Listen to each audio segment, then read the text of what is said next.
Assalamualaikum warahmatullahi wabarakatuh. Perkenalkan, nama saya Asti Afisa dengan NIM 2024 406 405 179. Di sini saya akan memaparkan materi tentang konsep dasar media pembelajaran. Baik, di sini kita akan membahas yang pertama yaitu media.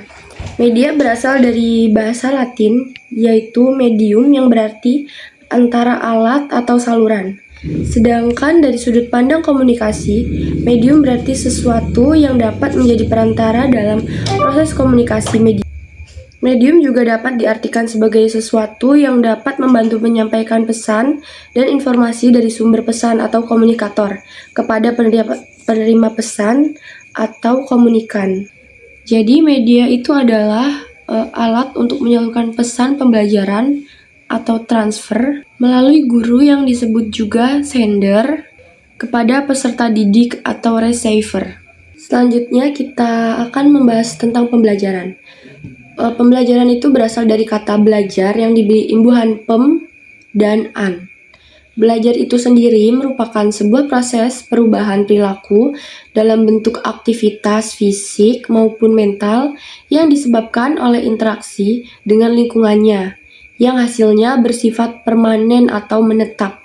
Seseorang bisa dikatakan sudah belajar ketika ada perubahan, tidak tahu menjadi tahu, dan tidak harus semua sikap itu seperti kognitif, afektif, psikomotor. Selanjutnya kita akan membahas tentang communication model. Di sini ada proses encoding dan proses decoding. Proses encoding ini bagaimana guru itu menerjemahkan pembelajaran menjadi bentuk apa saja seperti video. Artinya proses ini mengubah ide atau pikiran menjadi pesan, misalnya dalam bentuk kata-kata, tulisan, gambar, atau bahasa tubuh. Selanjutnya ada proses decoding, yang artinya proses menafsirkan atau memahami pesan yang diterima. Dan pada proses recording ini terdapat feedback atau umpan balik untuk merespon dari penerima terhadap pengirim. Contohnya itu seperti siswa bertanya kepada guru atau hanya sekedar anggukan pertanda bahwa siswa telah mengerti. Nah, di dalam media komunikasi ini ada yang disebut juga dengan channel yang dimana digunakan untuk menyampaikan pesan. Contohnya telepon, berbicara langsung melalui buku, atau presentasi di kelas. Tetapi dalam proses pembelajaran ini juga sering terjadi gangguan seperti suara yang bising, kurang fokusnya peserta didik terhadap pembelajaran, ataupun jaringan internet yang terkadang kurang lancar. Kemudian kita akan membahas tujuan pemanfaatan media pembelajaran. Yang pertama, media berfungsi memperjelas pesan. Kita ingin menghindari verbalisme, di mana siswa hanya tahu katanya tapi tidak paham maknanya. Media membuat konsep yang abstrak menjadi konkret. Poin ketiga dan keempat itu saling berkaitan, yaitu untuk menarik minat serta membangkitkan gairah belajar. Siswa yang antusias akan jauh lebih cepat menyerap materi.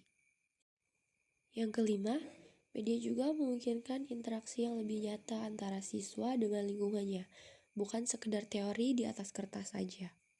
Keenam, media memberi ruang bagi siswa untuk belajar secara mandiri sesuai dengan kecepatan dan minat masing-masing.